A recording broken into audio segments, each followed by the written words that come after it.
والسلام على رسول الأمين حبيبنا الكريم سيدنا ونبينا محمد وعلى آله وأصحابه أجمعين. وقال الله تعالى في كتابه الكريم: أعوذ بالله من الشيطان الرجيم. قل إن كنتم تحبون الله فاتبعوني يحببكم الله ويغفر لكم ذنوبكم والله غفور رحيم. فقال رسول الله صلى الله عليه وسلم: خيركم لأهله خيركم لأهلي وأنا خيركم لأهلي. Saudara pengurusi majelis yang kita hormati, pengurusi serta ahli-ahli jawatan kuasa lembaga pentadbir Masjid Ar-Raudhah yang kita muliakan, tuan-tuan Iman, tuan-tuan Bilal, bapak-bapak, ibu-ibu, para hadirin yang dirahmati Allah. Pertama sekali mari kita melahirkan rasa kesyukuran kita kehadirat Allah Subhanahu wa taala, di mana Allah masih lagi memberikan kita kekuatan iman. Dengan kekuatan iman inilah kita boleh menghadirkan diri kita dalam majlis-majlis seperti ini. Kalau iman tidak kuat, tentu sekali kita tidak boleh hadir dalam majlis seperti ini. Walaupun badannya kuat, kekuatan badan belum bisa menjamin kebaikan hidup. Tetapi kebaikan, kekuatan iman pastinya boleh menjamin kebaikan hidup kita di dunia ini, demikian juga di hari akhirat nanti.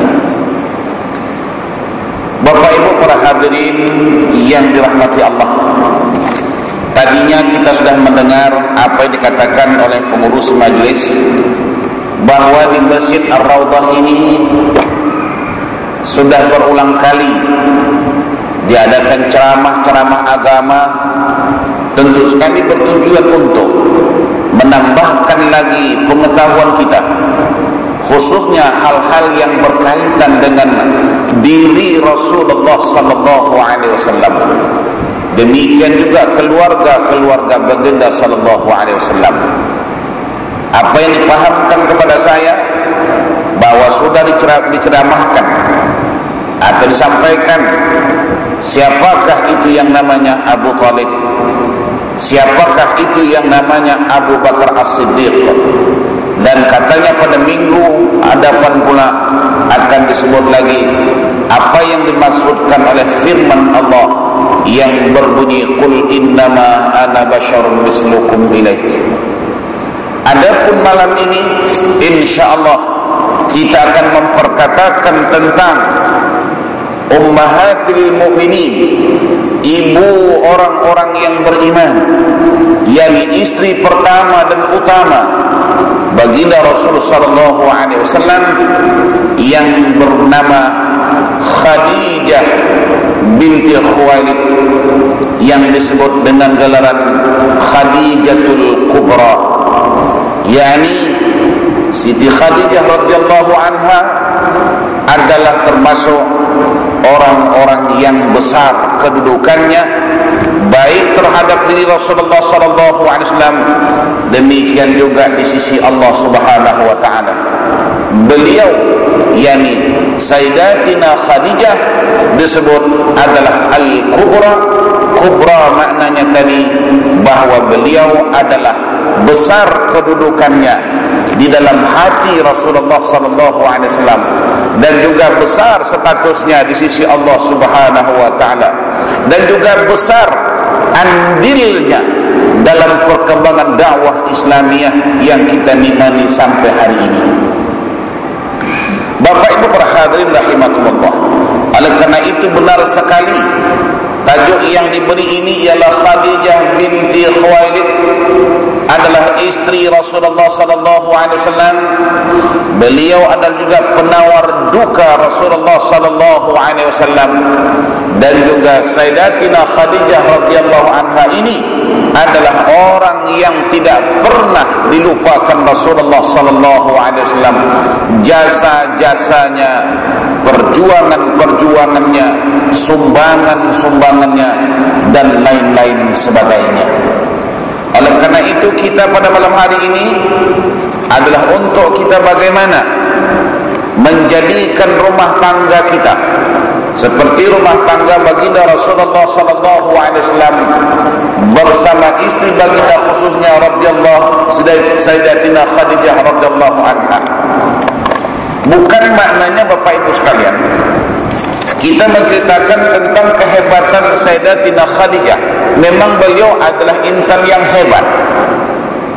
Yang penting bagi kita ialah bagaimana kita boleh mengikuti jejak langkah perjuangannya, khususnya dalam menegakkan Islam di permukaan bumi Allah ini, yang sememangnya kita perlu bergiat dan giat dalam kita menyampaikan dakwah risalah Islam, khususnya di tengah-tengah dunia yang hari ini penuh dengan pancaroba. Oleh karena itu mari kita bangkitkan semangat dakwah Islamiah kita. Walaupun kita lihat hari ini banyak pada zahirnya umat-umat Muhammad ini yang kononnya cinta sayang kepada Rasulullah, tetapi cinta sayangnya kepada Rasulullah ini yang kita khawatiri tidak sesuai dengan apa yang telah ditetapkan oleh Allah dan Rasul sendiri. Sebagai contoh, kita teringat bagaimana cintanya Abu Talib kepada Rasulullah SAW, sehingga keselamatan Rasulullah itu pada zahirnya sememangnya di bawah penjagaan Abu Talib. Sayang betul Abu Talib kepada Rasulullah, tetapi ingat, sayang Abu Talib itu seperti apa? Nah, sayang Abu Talib itu hanya semata-mata kepada diri Rasulullah, namun beliau tidak sayang kepada agama yang dibawa Rasulullah. Oleh karena itu, sekali lagi, Abu Talib sayangkan diri Rasulullah, tetapi beliau tidak cinta dengan ajaran yang disampaikan atau yang dibawa oleh Rasulullah. Ini cinta palsu. Ini yang kita takut hari ini. Banyak di kalangan umat Muhammad yang mengatakan aku cinta kepada Rasulullah, kami cinta kepada Rasulullah.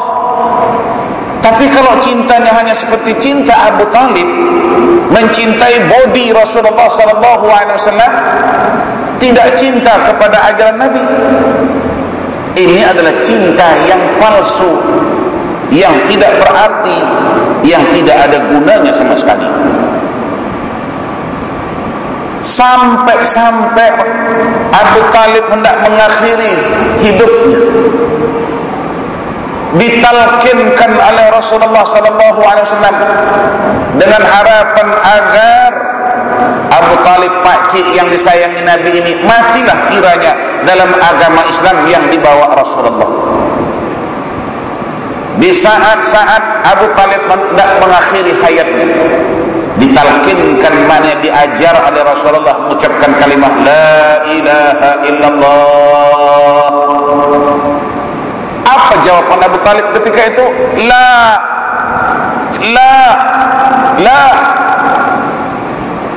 Diajarkan kalimah tauhid la ilaha illallah, tiada Tuhan yang berhak disembah melainkan Allah. Tetapi Abu Talib berkata la, no. Matilah Abu Talib dalam keadaan tidak memeluk agama yang dibawa oleh orang yang disayanginya, yakni Rasulullah SAW. Kesalnya Rasulullah, menangis Rasulullah. Kemudian Allah menghibur hati Nabi Muhammad SAW. Apa kata Allah? Innaka la tahdi man ahbabta walakinna Allah yahdi man yasha wallahu a'lamu bil muhtadin. Yakni kata Allah, ya Muhammad, innaka la tahdi, sesungguhnya engkau ya Muhammad tidak bisa memberikan hidayah itu man ahbabta, sekalipun terhadap orang yang kamu cintai seperti pakcikmu Abu Talib ini. Walaupun kamu cinta kepada pakcikmu ini Abu Talib, kata Allah, namun engkau ya Muhammad tidak bisa memberikan hidayah kepadanya. Innaka la tahdi man ahbabta walakin Allah yahdi man yasha, tetapinya hanya Allah lah yang boleh memberikan hidayah itu kepada siapa yang dikehendaki oleh Allah sendiri. Wallahu a'lamu bil muhtadin, dan Allah lah lebih tahu siapakah orang yang lebih layak mendapat hidayah tersebut. Ketika itu hati Rasulullah tentram, tidak dibalut oleh rasa kecewa. Memang Rasulullah kecewa pada mulanya, sebab orang yang dicintainya mati di luar agama yang dibawa Rasul sallallahu alaihi wasallam. Jadi Bapak Ibu sekalian, jangan sampai kita dengan Rasulullah seperti ini. Kemudian yang kedua, ada hamba Allah yang kunun-kununnya dia mengikut ajaran yang disampaikan Nabi, tapi zahirnya saja, batinnya tidak. Siapa ini orang? Orang ini dikenali dengan sebutan Abdullah bin Ubay bin Salul. Abdullah bin Ubay bin Salul ini tentuan, dia ini adalah cipnya munafik.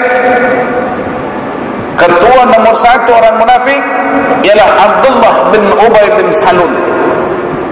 Pada zahirnya, kunun-kununnya dia ini cinta kepada ajaran yang dibawa Nabi, yakni agama Islam, tapi hatinya sungguh meluat dengan Rasulullah, bencinya setengah mati terhadap Rasulullah itu. Cinta apa seperti itu? Inilah yang saya takutkan dan yang juga kita khawatirkan. Cinta lain di mulut, lain di hati, lain yang kamu perbuat, lain yang kamu tuju. Oleh karena itu hari ini tentuan, banyak di kalangan umat Muhammad yang mengikuti sunnah Nabi adalah sunnah khalqiyah, bukan sunnah khuluqiyah. Apa sunnah khalqiyah? Banyak umat Nabi Muhammad hari ini hanya mengikut pattern, dengan baju jubahnya macam saya ini, dengan sorbannya, dengan janggutnya dan sebagainya, tapi hanya pattern khalqiyah, dan pada masa yang sama tidak mengikuti sunnah khuluqiyah, tidak mengikuti akhlak Rasulullah SAW. Jadi kita hidup hari ini umat Muhammad hanya gila dengan bayangan, suka dengan pattern, berbangga dengan banyaknya pengikut. Tapi benarkah yang Anda sampaikan? Benarkah yang Anda ikut ini semuanya? Ini yang harus kita perbaiki dan kita teruskan dakwah mengikut cara yang benar, agar kita tidak terkeliru dengan cara-cara yang saya sebutkan tadi, sunnah khalqiyah ini saja, fashion saja, potongan penampilan saja, tapi bukan yang sebenarnya. Inilah yang ditunjukkan oleh Abdullah bin Ubay bin Salul. Fashionnya, gayanya, dia ikut kunun-kunun ajar Nabi, tapi hatinya meluat dengan Rasulullah. Adapun ini Abu Talib, bukan main sayangnya kepada Rasulullah, tapi sayangnya hanya pada jasad Rasulullah, namun tidak sayang pada hakikat agama yang dibawa Rasulullah. Para hadirin sekalian, kemudian Sayyidatina Khadijah radhiyallahu anha adalah di kalangan orang yang sangat-sangat dicintai oleh Rasulullah. Karena Khadijah ini Bapak Ibu sekalian bagi Rasulullah bukan hanya sebagai seorang istri, bukan hanya sebagai seorang ibu kepada anak-anak baginda, melainkan Khadijah radhiyallahu anha juga adalah tulang belakang Rasulullah dalam menegakkan dakwah Islamiyah. Ini yang kita mau sampaikan kepada Khadijah yang lain. Artinya kaum ibu, ada kaum ibu? Dua orang aja kali ibu. Kalau dua orang saja buang karen saya bercakap ini. Di atas ada? Ada ya? Baik. Kita mau ibu-ibu jadilah juga seperti ibu Khadijah. Artinya apa? Contohlah sikap, perjuangan, fungsi dan kedudukan sebagai seorang istri. Apa kata Rasulullah? Kalaulah seandainya Khadijah, subhanallah, tidak ada andil, tidak ada sahamnya dalam dakwah risalah yang aku sampaikan, kata Rasulullah, sudah barang pasti Islam tidak boleh dikembangkan, tidak boleh disampaikan, sebab tidak punya modal. Oleh karena itu Khadijah radhiyallahu anha seorang wanita hartawan, jutawan, dermawan. Bukan hanya hartawan, jutawan main dengan setan, ya. Ada juga kadang-kadang orang hartawan, jutawan tapi kawan dengan setan. Siti Khadijah tidak. Jutawan, hartawan, dermawan, memberikan semua harta kekayaannya untuk menjalankan dakwah risalah. Siapa sebagai promotornya? Rasulullah sallallahu alaihi wasallam. Jadi Bapak Ibu sekalian, kalau kita mau menjadikan Islam itu mekar dalam hidup kita suami istri, kita mau menjadikan Islam itu mekar dalam kehidupan rumah tangga kita, maka tidak boleh seorang yang berdiri, katalah suami saja istri tak ikut, atau istri saja suami tak ikut. Tidak boleh jadi, terkecuali ada kerjasama. Itulah dia yang dicontohkan Rasulullah sallallahu alaihi wasallam bersama istri Khadijah radhiyallahu anha. Oleh karena itu juga teman-teman, kita sebagai suami tidak boleh memperlekeh-lekehkan istri. Sebagaimana Rasulullah sallallahu alaihi wasallam menyanjung, menjunjung, menyayangi Khadijah luar biasa. Tidak pernah menghina, tidak pernah mencerca. Oh, engkau perempuan tahu apa? Kamu perempuan duduk kawan kona sajalah, kau tak tahu apa. Nah, dikedepankan oleh Rasulullah sallallahu alaihi wasallam istri.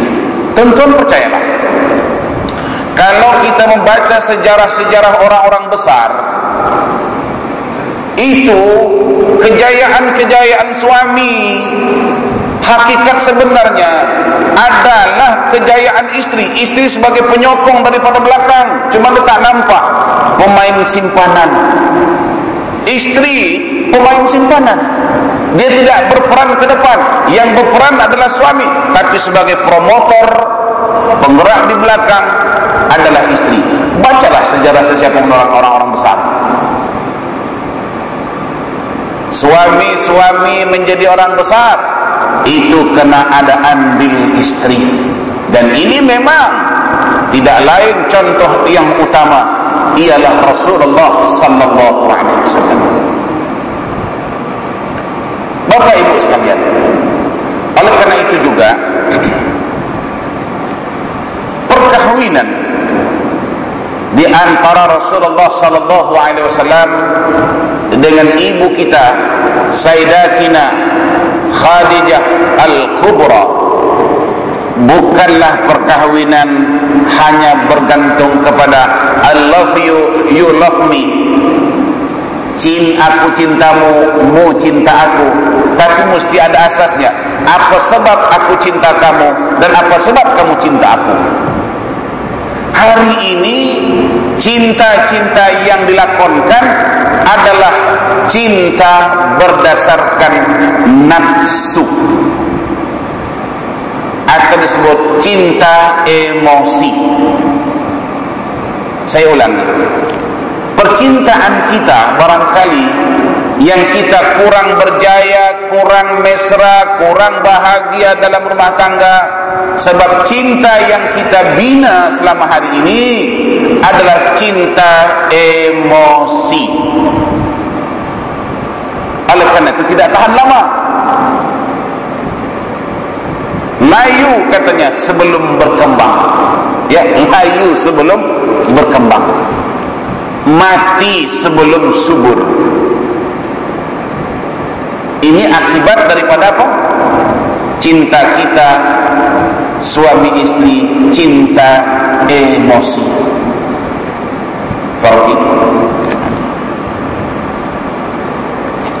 Adapun Rasulullah sallallahu alaihi wasallam bersama istri yang tercinta, beliau juga adalah atas dasar cinta. Rasulullah sallallahu alaihi wasallam mencintai Sayyidatina Khadijah radhiyallahu anha, kendati juga Sayyidatina Khadijah radhiyallahu anha cinta kepada Rasulullah. Tapi cinta mereka berdua bukan cinta emosi, tapi cinta ilahi. Maka disebutlah dalam sejarah bahwa perkawinan baginda sallallahu alaihi wasallam dengan Sayyidatina Khadijah radhiyallahu anha adalah perkahwinan atas dasar pilihan Allah ilahi. Maka sebut dalam takdir cinta perkahwinan Rasulullah bersama Sayyidatina Khadijah radhiyallahu anha adalah dalam takdir dan dalam ilmu Allah Subhanahu wa taala. Nah, oleh karena itulah kita digalakkan tuan-tuan, bagi yang belum berkahwin, mana yang belum? Yang ada ni bukan lagi belum dan meninggal. Bismillahirrahmanirrahim. Saya sering menggalakkan adik-adik, anak-anak muda, saya galakkan sekali, pilih jodoh melalui istikharah. Jadi kalau kita pilih jodoh itu melalui istikharah, bukan pilihan kita, itu adalah pilihan Allah Subhanahu wa ta'ala. Tentu kalau ianya pilihan Allah adalah yang terbaik. Barangkali mukanya tak begitu cantik, barangkali hartanya tak begitu banyak, ini tolak ke tepi. Yang penting kita tadi memilih adalah atas dasar istikharah. Itulah yang menyebabkan Rasulullah sallallahu alaihi wasallam cinta baginda kepada Sayyidatina Khadijah radhiyallahu anha tuan-tuan, sampai meninggal Khadijah. Allahu akbar. Sampai meninggal, sudah meninggal Khadijah, tetap cinta Rasulullah tidak pernah hapus dalam diri, dalam hatinya. Ini masih hidup lagi sudah tidak diumpamakan. Macam mana? Masih hidup lagi istri sudah tidak diumpamakan, apalagi sudah mati, uwis ya. Orang Jawa bilang mau mati uwis. Rasulullah sallallahu alaihi wasallam sampai meninggal Sayyidatina Khadijah, berdiri Rasulullah di samping tanah perkuburan Khadijah. Nabi istiharkan kepada sahabat, saudara-saudara sekalian, kata Rasulullah, ketahuilah oleh kalian, inilah Rasulullah tunjuk makam Sayyidatina Khadijah. Inilah orang yang mula-mula percaya kepada aku. Mana Khadijah, orang yang mula percaya, beriman kepada Rasulullah. Di saat orang-orang lain sudah tidak percaya kepada aku, maka inilah orang yang pertama dan utama percaya kepada aku. Di saat-saat orang di sekeliling aku membenci aku, kata Rasulullah, inilah orang yang pertama sekali mencintai aku. Di saat-saat orang membaikot aku, kata Rasulullah, inilah orang sebagai penasihat aku. Di saat-saat orang bakhil kedekut kepada aku, kata Rasulullah, inilah dia orang yang dermawan kepada aku. Dan inilah orang yang melahirkan anak zuriatku, kata Rasulullah. Itu waktu itu Khadijah sudah meninggal, disanjung, dijunjung oleh Rasulullah sallallahu alaihi wasallam. Inilah tuan-tuan, cinta berdasarkan Allah, sebagaimana disebutkan. Yang namanya kalau cinta berdasarkan Allah, kasih sayang berdasarkan Allah, ibaratkan dia adalah satu benda yang kena hujan, dia tak lapuk di hujan, tak lekang di panas, tuan-tuan. Oleh karena itu, hiduplah atas dasar iman, berbuatlah atas dasar iman, sebab iman adalah filter dalam kehidupan. Orang-orang yang beriman, yang di dalam dirinya ada iman, bermakna orang tersebut ada filter dalam dirinya. Sebaliknya orang-orang yang tidak beriman, tidak ada filter dalam hidupnya. Kalau orang yang hidupnya tidak punya filter, itu sama dengan tong sampah. Yang namanya tong sampah, yang dimasukkan ya sampah. Itu yang menyampah tuh. Aku menyampah, kata Allah, aku pun menyampah. Maknanya dua-dua tong sampah. Istri kata suami menyampah, suami kata istri menyampah. Takkah dua-dua tong sampah?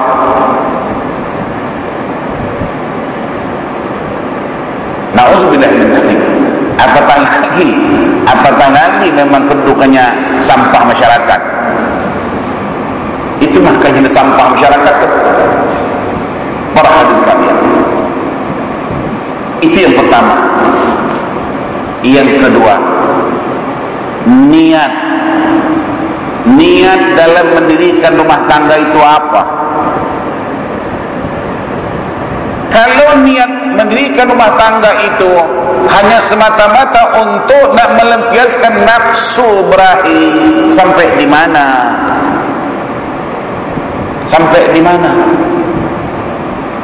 Oleh karena itu Rasulullah sallallahu alaihi wasallam berkahwin dengan Sayyidatina Khadijah radhiyallahu anha, ada punya visi, misi ke depan. Nah, ini tuan-tuan ingat. Bukan kawin-kawin hanya begitu saja, tanpa ada visi, tak ada misi. Vision mesti ada.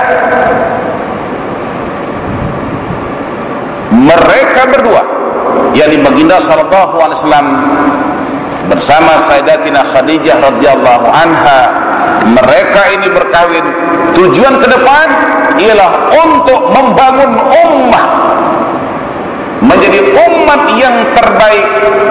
Kuntum khaira ummah, jadilah kalian,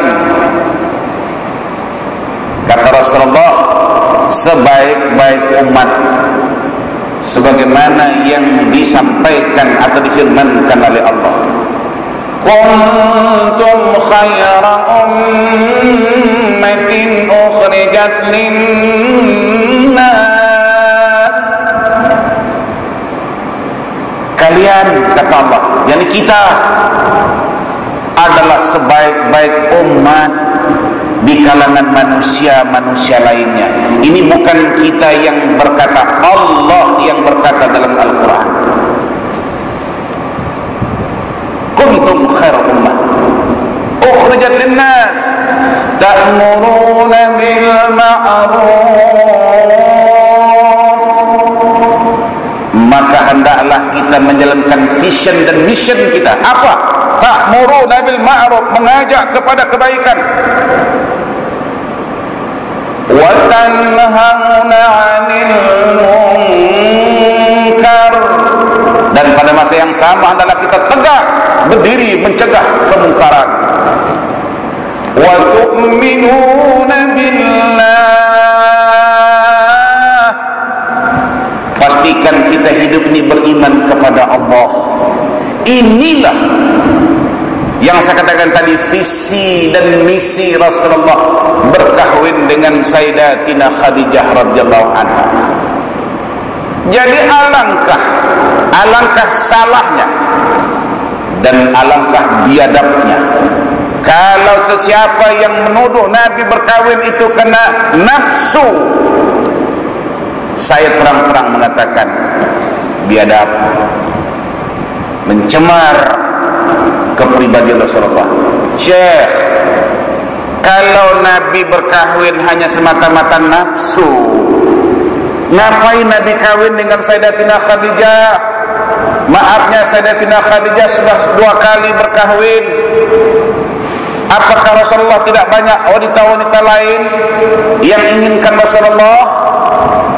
Malah saya ada terbaca ada wanita-wanita yang kecewa, yang pada mulanya perempuan ini menyimpan hati dengan Rasulullah, tapi tidak meluahkan perasaan hati itu, disimpan-simpan kalau Rasulullah ini waktu itu Nabi belum lagi jadi Nabi ya, hanya beliau waktu itu bakal Nabi, belum jadi Nabi jadi Nabi umur 40 tahun.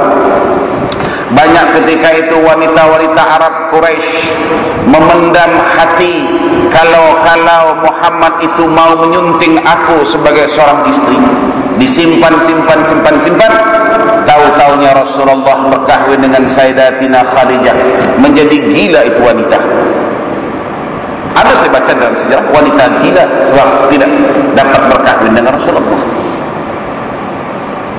Makanya Rasulullah berkahwin dengan Sayyidatina Khadijah radhiyallahu anha bukan nafsu, tapi ada visi dan misi ke depan. Nah, ini senario ini tentuan adalah untuk iktibar, pengajaran kepada kita. Kalau kita berkahwin, pastikan ada matlamat ke depan. Apa matlamat? Menjadikan anak daripada hasil perkahwinan kita itu menjadi anak yang salihin, salihat. Bukan yang sekedar anak. Kalau sudah dapat anak ini mau dijadikan apa ini anak? Hanya kasih makan begitu saja? Kasih makan, kasih minum, besar gemuk, habis itu? Jangan. Pastikan ada punya matlamat, menjadikan anak-anak kita ni saham masa depan.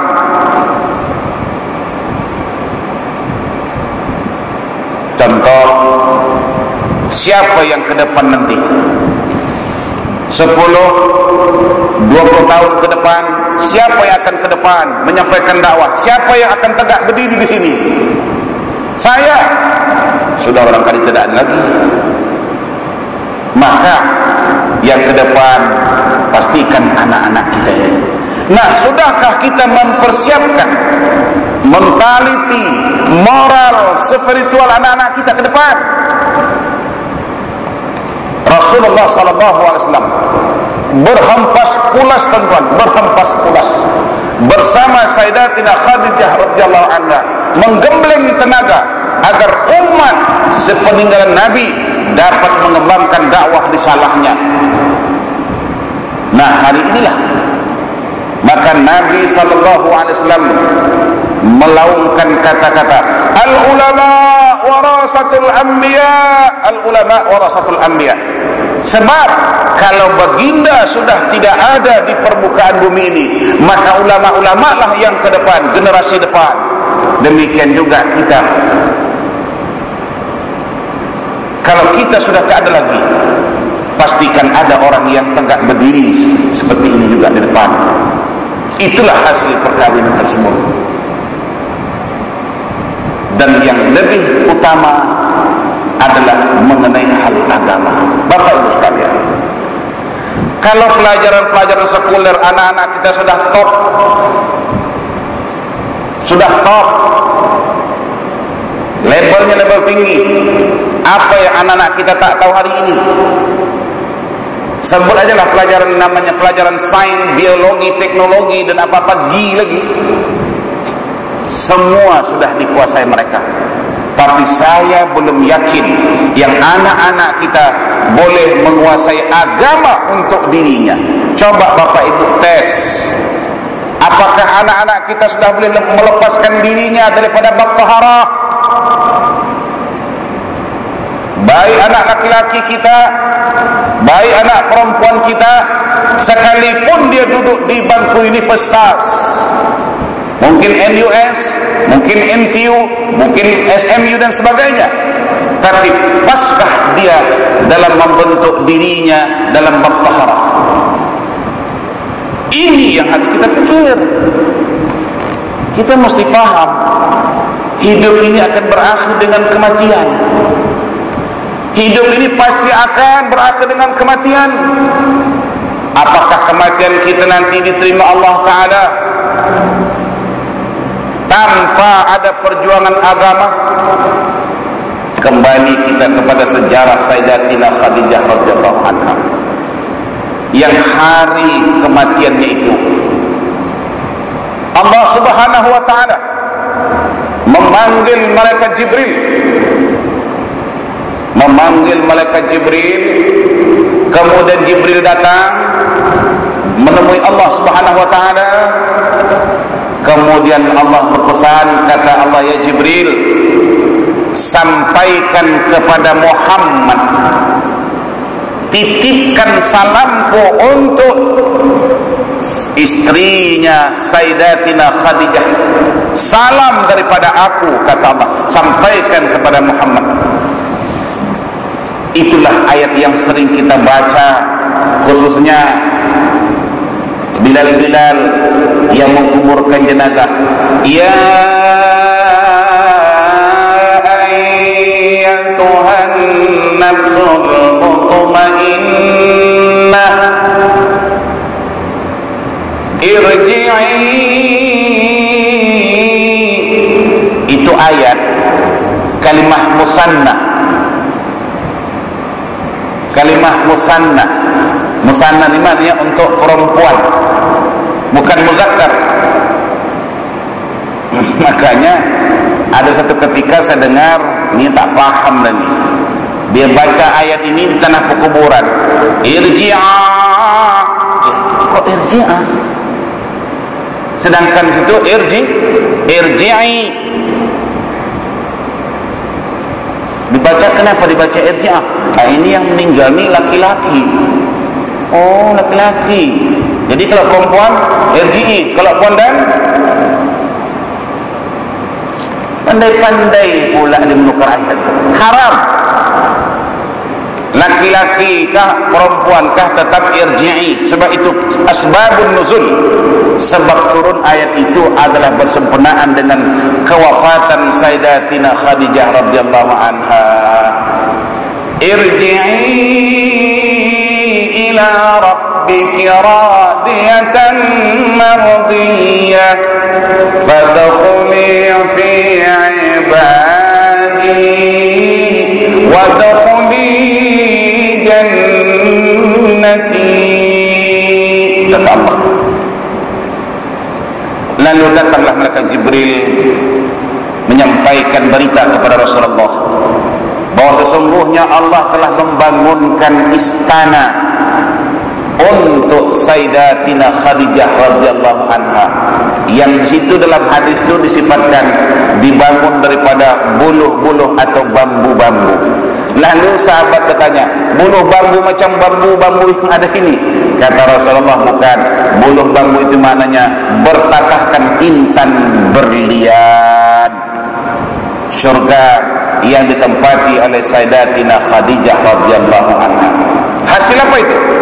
Hasil perjuangan kena menegakkan kalimah Allah, agama Islam, melalui tenaga, melalui pikiran, dan melalui uang ringgitnya Sayyidatina Khadijah radhiyallahu anha.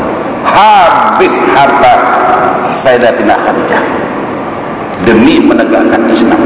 Kita biarlah habis harta kita, yang jelas anak ini ke depannya Tidak hanya dia berjaya di dunia, kita mau anak kita juga berjaya di hari akhirat.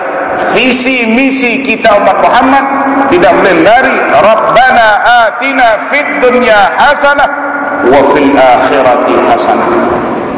Itu kita punya visi dan misi ke depan, khususnya pribadi kita dan umumnya anak-anak kita. Para hadirin sekalian, yang ketiga, fungsi Khadijah terhadap Rasulullah. Sebagaimana saya katakan dari awal tadi, Khadijah, kata Rasulullah, bukan hanya sebagai istri, bukan hanya sebagai ibu kepada anak-anak, melainkan Khadijah juga adalah tulang belakang, kata Rasulullah. Kita mesti semua tahu, pada saat Rasulullah SAW menerima wahyu, yakni wahyu yang pertama semasa Nabi kita SAW berada di Gua Hira. Kemudian Nabi turun daripada Gua Hira itu dan Jabal Nur itu. Sesampainya Rasulullah SAW di rumah, memang keadaan Rasulullah waktu itu tak stabil. Hanya Nabi berkata kepada istrinya Khadijah, apa kata Rasulullah? Zammiluni, zammiluni, zammiluni. Di sini saya nak sebutkan tentang fungsi atau status peranan yang dimainkan oleh Khadijah pada waktu Rasulullah mula menerima wahyu. Daripada seorang istri yang bijaksana, yang penuh kasih sayang, Sayyidatina Khadijah radhiyallahu anha tak banyak komen. Rasulullah kata, zammiluni, zammiluni, selimuti aku, selimuti aku. Sayyidatina pun selimuti Rasulullah. Kita nak lihat kebijaksanaan ini. Saya tak dapat bayangkan kalau tidak bijak lah ya. Contohnya kalau Pak Haji balik kerja, tahu balik sampai rumah, selimutkan aku, selimutkan aku, selimutkan aku. Agak-agak istri cakap, pasti ditengkengnya, abang kenapa? Abang gila ke? Dah gila pula katanya. Bukan selimut pula gitu, beletih dia duduk. Apatah lagi tadinya, contoh ya, kalau umpamanya lah Pak Haji memancing, istri tak setuju sangat, tapi nak larang bukan boleh, bandel punya laki, ya kan? Nah, ini kita nak contohkan. Artinya di atas ketidaksetujuan istri tadinya, suami pun pergilah mancing ke sungai atau sama kawan-kawan naik bot. Kemudian balik sekali menggigil, selimutkan aku, selimutkan aku. Agak-agak istri buat apa kepada suami? Badan muka. Itu yang dicakapnya dulu. Degil, badan muka. Rasakan, sudah rasakan. Itu yang tak bijak. Sepatutnya yang bijak, kalau suami kata selimut, selimutkan. Soal apa ke apa itu nantilah. Inilah yang dipraktekkan oleh Sayyidatina Khadijah. Zammiluni, zammiluni, selimutkan aku, selimutkan aku. Khadijah pun tak banyak komen, selimutnya Rasulullah. Perhatikan oleh Khadijah dengan pandangan kasih sayang, bukan pandang benci, dengan pandangan kasih sayang. Pak Haji, kalau istri pandang kita dengan pandang kasih sayang, demam pun hilang, beb. Tapi kalau dipandang melotot, tak demam menjadi demam, beb. Semacam istri jangan main. Soal istri ini, Firaun pun takut kepada istri, ya, apalagi kita. Lain kalau dipandang istri dengan pandangan kasih sayang, pandangan sayu, pandangan ayu, apatah lagi dibelai, ditanya dengan kata-kata yang indah, dengan suara yang lembut, "Bang, sakit apa bang? Kenapa bang?" "Abang, sabarlah bang, ujian Allah bang. Abang, sabar bang ya." Diletakkannya pipinya di pipi Pak Haji. Agak-agak Pak Haji sehat tak? Gegar dia macam belayan itu. Setelah diperhatikan oleh Sayyidatina Khadijah raut wajah Rasulullah yang sudah boleh agak ditanya, barulah Sayyidatina menanya dengan pertanyaan suara yang lembut, dengan kata-kata yang indah. "Ya Habibi, ya Habibi." Ini juga kadang-kadang kata-kata ini pun obat juga. "Ya Habibi, wahai kekasihku." "Ya Habibi," kekasihku, bahasa dia Arab. Kalau kita orang Melayu, kekasih apa? Sayang. Nabi tak cakap sayang apa? Habibi pak, ialah bahasa Arab. Gerangan apa yang berlaku ya Habibi? Ketika itu dengan suara yang terpetah-petah, Rasulullah berkata, "Aku didatangi oleh semacam satu sinar cahaya, ya. Dan sekali-sekala," kata Rasulullah, "aku nampak cahaya itu berbentuk makhluk." Lalu kata Sayyidatina Khadijah, "Ya Habibi, sami'ta?" Maka qala, kalau bahasa kita, engkau dengarkah apa yang dia kata? Kata Rasul, "Sami'tu," aku dengar. Apa katanya? "Ana Jibril, ana Jibril, ana Jibril." Itulah yang aku dengar kata-katanya, kata Allah. Yang datang tadi berkata, "Aku Jibril, aku Jibril, aku Jibril." Lalu kata Sayyidatina Khadijah, "Kalau begitu, kalla, kalla, wallahi ma yuhzika Allahu abada." Sekali-kali tidak mungkin. Yang datang itu ialah sesuatu yang menghinakan engkau buat selama-lamanya. Pastinya yang datang itu bukanlah sesuatu yang menghinakan kamu. La yuzika abada, la yuzika Allahu abada. Ini maknanya apa? Membangkitkan semangat Rasulullah. Mana mungkin abang dicelakai, mana mungkin abang disakiti, kira-kira begitu ya. "Innaka latasilur rahmi." Sesungguhnya engkau adalah orang yang sangat-sangat menjaga hubungan silaturahmi. Maknanya engkau bukan orang yang jahat, melainkan engkau adalah orang yang menghubungi silaturahmi. Kemudian wa nahmilu kalla, dan engkau selalu menanggung hal-hal yang berat. Kalau kamu lihat orang susah, engkau turun tangan tolong, meringankan beban-beban orang yang berat. Kemudian wa taksibul ma'dum, kemudian engkau juga mencari pekerjaan orang-orang yang tidak pekerjaan. Kemudian wa tuqri'ul dhaif, engkau adalah orang yang sangat-sangat hormat kepada tetamu. Wa tu'inu ala nawaibil haq, dan menolong orang yang susah dengan jalan yang benar. Apakah mungkin engkau dicelakakan? Kalla, sekali-kali tidak mungkin yang datang itu sesuatu yang mencelakakanmu. Semangat. Inilah peranan istri itu. Di saat-saat suami dalam keadaan terjepit, istri hendaklah maju tampil ke depan. Jadi tulang belakang. Tunjukkan kesetiaan, lahirkan kasih sayang demi untuk membangkitkan semangat juang suami ke depan.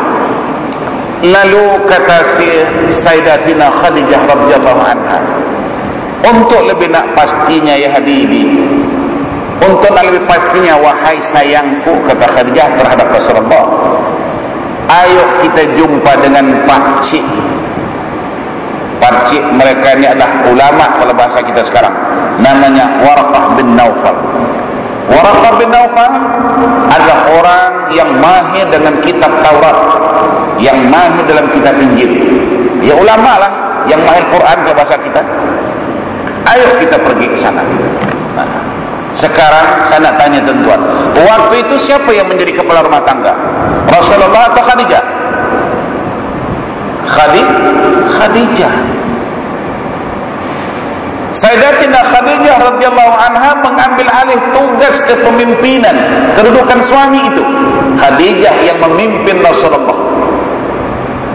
Jadi ini juga tuan-tuan, ke depan pesan kepada istri. Pesan itu tuan-tuan, kita tidak tahu keadaan diri kita sebagai seorang suami, maka awal-awal katakan kepada istri yang hendaklah bersiap-siap. Kata istri, siap-siap apa bang? Ya kan bersiap itu disuruh, merancang itu kan disuruh. Apa dia? Pertama sekali siapkan mentality. Maksud abang, manalah tahu nanti abang meninggal. Jadi kalau abang meninggal, sayang, pastikan boleh mengambil alih tugas abang sebagai seorang suami, khususnya mengayomi anak-anak. Kadang-kadang tuan-tuan, ada suami yang mati mendadak, istri tak boleh terima hakikatnya, sehingga istri hidupnya menggelabah tak tentu halang, seolah-olah dia tidak menerima hakikat kematian suami. Sebab apa? Sebab tidak dipersiapkan mentalitinya. Ini perlu tuan-tuan.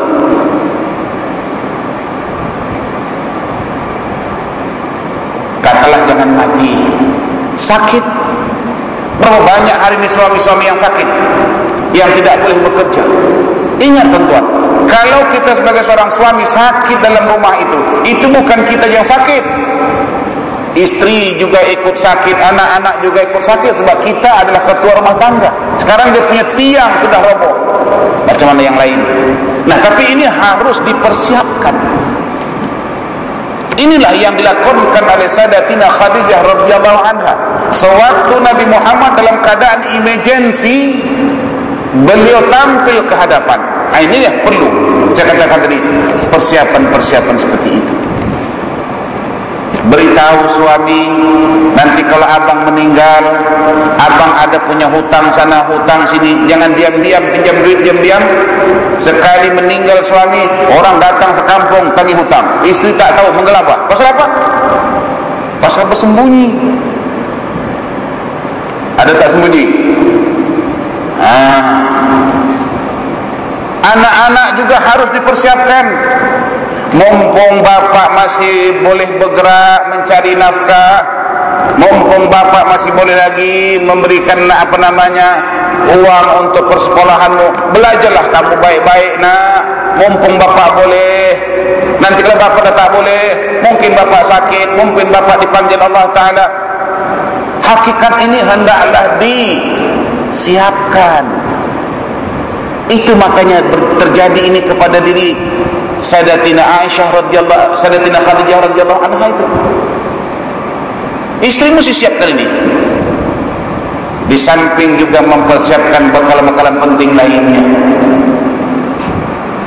Jadi manakala berlaku, tidak menjadi sesuatu kegencotan. Nah, kemudian peranan suami tadi dan istri tidak boleh kita berlainan arah tujuan, melainkan sama-sama menuju mardatillah. Kalau ini dapat kita terapkan, maknanya ceramah kita malam ini berhasil. Tapi kalau kita tidak boleh mempraktekannya, maknanya ceramah kita satu kegagalan.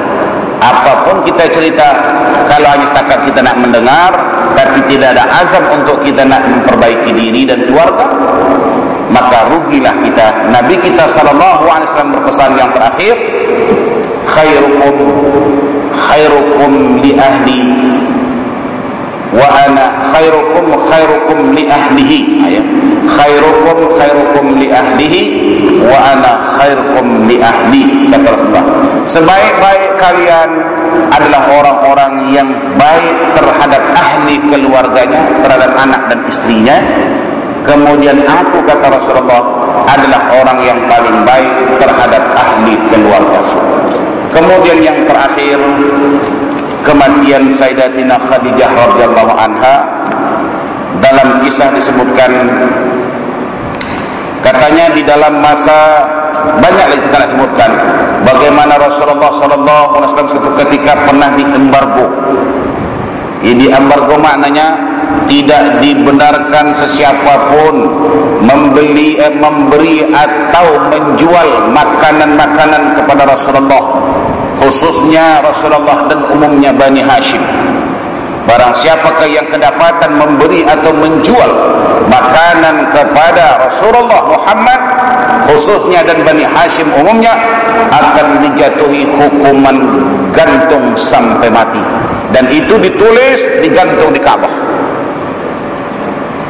Akhirnya tentuan kita dengar sejarah, Rasulullah pernah meletakkan batu di perutnya, alas perut kena Rasulullah ini dalam keadaan lapar. Tuan-tuan sekalian, hal ini juga ikut dirasakan bersama oleh Sayyidatina Khadijah, yang mana waktu itu Sayyidatina Khadijah sudah berumur, bukan muda tuan-tuan, 65 tahun umur Sayyidatina Khadijah waktu itu, umur 65 tahun. Di embargo nih, ditahan makan minum bukan sebulan 2 bulan, 3 tahun tuan-tuan, 3 tahun. Disitulah Sayyidatina Khadijah mengalami sakit sebab tidak dapat makanan-makanan yang bergizi. Akhirnya Sayyidatina Khadijah radhiyallahu anha sakit, dan sakit inilah penyebab kematiannya. Cuma di sini disebutkan di dalam melalui saat-saat sekarat, yang ketika itu ditemani oleh Rasulullah sallallahu alaihi wasallam, suami yang tercinta, dalam keadaan kesakitan yang amat dahsyat itu tadi. Bayangkan tak makan, tak dapat makan bergizi selama 3 tahun, ya. Sayyidatina Khadijah radhiyallahu anha sempat mengungkapkan kata-kata, di mana kata-kata yang diungkapkan oleh Sayyidatina Khadijah radhiyallahu anha menyebabkan malaikat Jibril alaihissalam teruja dengan kata-kata Sayyidatina Khadijah tersebut. Apa kata-kata Sayyidatina Khadijah di dalam masa sekaratnya ini? Beliau sempat berkata, wahai Rasul utusan Allah, maknanya wahai Rasulullah, tiada lagi harta dan hal lainnya yang bersamaku untuk aku sumbangkan demi dakwah. Andai selepas kematianku, kata Sayyidatina Khadijah, andai selepas kematianku tulang-tulangku mampu ditukar dengan dinar dan dirham, maka gunakanlah tulang-tulangku demi kepentingan dakwah yang panjang ini. Subhanallah. Rasulullah sallallahu alaihi wasallam berasa sayu, hiba mendengar kata-kata Sayyidatina Khadijah tersebut. Jibril katanya naik bertemu Allah. Jibril bertanyakan Allah, ya Allah, adakah engkau mendengar kata-kata Sayyidatina Khadijah itu tadi? Allah subhanahu wa ta'ala menjawab, bukan hanya kata Allah kata-katanya saja yang aku dengar, malah bisikannya juga aku dengar, kata Allah. Lalu Allah meminta malaikat Jibril menyampaikan salam buat Sayyidatina Khadijah melalui Rasulullah sallallahu alaihi wasallam. Lalu katanya Jibril alaihissalam turun dan memberitahu Rasulullah sallallahu alaihi wasallam akan hal tersebut, dan ini hal perbicaraan antara malaikat Jibril dengan Allah. Rasulullah sallallahu alaihi wasallam pun menyampaikan salam Allah tersebut kepada istri tercinta Sayyidatina Khadijah radhiyallahu anha. Itu tadilah salamnya apa? Ya ayyatuhan nafsul mutmainnah irji'i ila rabbiki radiyatan mardiyah fadkhuli fi ibadi wadkhuli jannati. Nah, dan pergilah seorang mujahadah, seorang pejuang Islam, ya, menghadap Allah Subhanahu wa taala, kekasih yang memang dirindui oleh Khadijah. Dan yang paling dahsyat lagi, paling hebat lagi katanya ialah di mana Allah Subhanahu wa taala menyampaikan berita bahwa Sayyidatina Khadijah radhiyallahu anha diberi label dengan pangkat Ummul Mukminin. Adapun Ummul Mukminin gelar pertama atau pangkat utama yang diberi oleh Allah kepada Sayyidatina Khadijah, ibu kepada semua hamba-hamba Allah yang beriman. Kemudian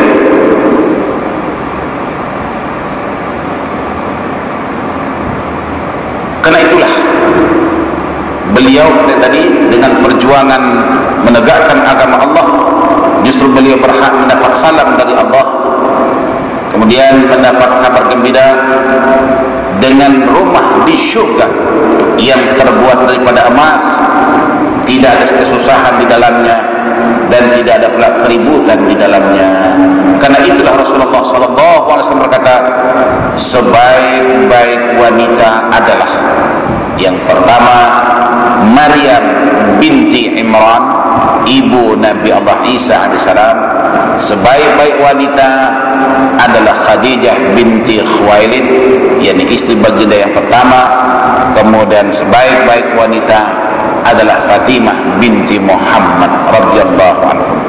Jadi inilah tentuan sejarah perjuangan Rasulullah bersama istri yang tercinta, yakni kesimpulan dapat kita ambil ialah bahwa kesuksesan kehidupan suami tidak boleh lari daripada sokongan, dukungan istri, apakah itu dengan cara tenaganya, lebih-lebih lagi doanya. Ya, istri doa untuk suami, doa istri untuk suami ini tidak ada hijab di antara dengan Allah Subhanahu wa taala, yakni qabul di sisi Allah. Jadi sebaliknya begitu juga, doa suami terhadap istri juga qabul di sisi Allah Subhanahu wa taala. Doa ibu bapa terhadap anak-anak qabul, dan doa anak-anak terhadap ibu bapa juga adalah qabul. Jadi mudah-mudahan dengan waktu yang singkat ini kita dapat memetik pelajaran-pelajaran yang disampaikan. Kalau yang baik itu tentunya daripada Allah Subhanahu wa taala, yang tidak baik itu adalah kelemahan daripada saya sendiri. Semoga apa yang kita sampaikan ini mendapat manfaat di sisi Allah Subhanahu wa taala. Yang benar kita kembalikan kepada Allah, yang tak benar itu adalah saya sendiri. Dari Allah kita datang dan kepada Allah kita akan pulang. Sebelum kepulangan kita ke pangkuan Allah, masing-masing kita hendaklah memastikan bahwa kita sudah mempersiapkan bekalan-bekalan untuk kita pergi ke sana insyaallah. Sekian, terima kasih. Bismillahirrahmanirrahim. Alhamdulillahirabbil alamin, wassalatu wassalamu ala rasulil amin. Allahumma ya Allah ya Tuhan kami, berilah manfaat dengan ilmu yang kami dengar ini, dan tambah ya Allah ilmu-ilmu yang bermanfaat lainnya untuk kami. Ya Allah ya Tuhan kami, Engkau telah anugerahkan kepada kami telinga ini, maka jadikanlah telinga kami ini senantiasa mendengar nasihat-nasihat agama. Jadikanlah telinga kami ini Allah suka mendengar kalam-kalam ilahi-Mu. Ya Allah ya Tuhan kami, sesungguhnya Engkau telah menganugerahi kepada kami mata, maka jadikanlah mata ini untuk kami senantiasa menatap kebesaran-kebesaran, keagungan-keagungan-Mu ya Allah. Dan juga pada masa yang sama ya Allah, jadikanlah mata kami ini menatap kelemahan-kelemahan diri kami, keluarga kami. Ya Allah ya Tuhan kami, Engkau telah anugerahkan kepada kami hati. Jadilah hati kami ini hati yang dipenuhi dengan keimanan dan ketakwaan kepada-Mu ya Allah. Jauhkanlah dalam hati kami sifat-sifat munafik, sifat-sifat mazmumah ya Allah. Ya Allah ya Tuhan kami, Engkau telah anugerahkan kepada kami kaki ini ya Allah. mudah dan ringan melangkah ke tempat-tempat majlis-majlis ilmu ya Allah. Ya Allah, ya Tuhan kami, sesungguhnya Engkau anugerahkan kepada kami anak dan keturunan. Jadikanlah anak keturunan kami ya Allah anak-anak yang saleh dan salihat. Jadikanlah mereka berjuang di jalan-Mu ya Allah. Pastikan mempunyai akidah yang tegak ya Allah, yang benar di sisi-Mu ya Allah. Ya Allah, ya Tuhan kami, tunjukilah anak-anak kami ini ya Allah ke jalan-jalan yang Engkau redai ya Allah. Ya Allah, ya Tuhan kami, peliharalah mereka daripada sesuatu yang boleh merusakkan akidah mereka ya Allah, yang boleh merusakkan keimanan mereka ya Allah. Ya Allah, ya Tuhan kami, Engkau anugerahkan kepada kami istri ya Allah. Jadikanlah istri kami istri yang salihah, istri yang senantiasa mendapat perlindungan daripada-Mu ya Allah, istri yang senantiasa mengasihi suaminya ya Allah, istri yang senantiasa mengayomi anak-anak ya Allah. Ya Allah, ya Tuhan kami, jadikanlah rumah tangga kami rumah tangga sakinah, mawaddah, warahmah. Ya Allah, ya Tuhan kami, mohon ampunan-Mu ya Allah dalam kami hidup di dunia-Mu ini ya Allah. Banyak melakukan kemaksiatan dan kesalahan, baik yang kami sengaja atau yang tidak kami sengaja. Maka kami berhimpun di rumah Masjid Raudhah ini ya Allah, memohon ampunan-Mu ya Allah. Ampuni kami ya Allah, ampuni kami ya Allah, ampuni anak-anak kami ya Allah, ampuni istri kami ya Allah, ampuni kedua orang tua kami ya Allah, baik yang hidup maupun yang sudah meninggalkan dunia ini ya Allah. Ya Allah, ya Tuhan kami, bagi kedua orang tua kami yang masih hidup ini ya Allah, sembuhkanlah penyakit-penyakit dalam diri mereka. Yang bagi yang sudah meninggal kepangkuan-Mu ya Allah, jadikanlah kuburan mereka bagaikan taman-taman surga-Mu, janganlah Kau jadikan bagaikan lubang-lubang neraka-Mu ya Allah. Rabbana taqabbal minna innaka antas sami'ul alim wa tub 'alaina innaka antat tawwabur rahim wa khtim bis salihati 'amalana wa ajrana ya Allah ya karim. Da'wahum fiha subhanakallahumma wa tahiyyatuhum fiha salam wa akhiru da'wana alhamdulillahi rabbil alamin. Aqulu qawli hadha wa astaghfirullah. Wassalamu alaikum warahmatullahi wabarakatuh.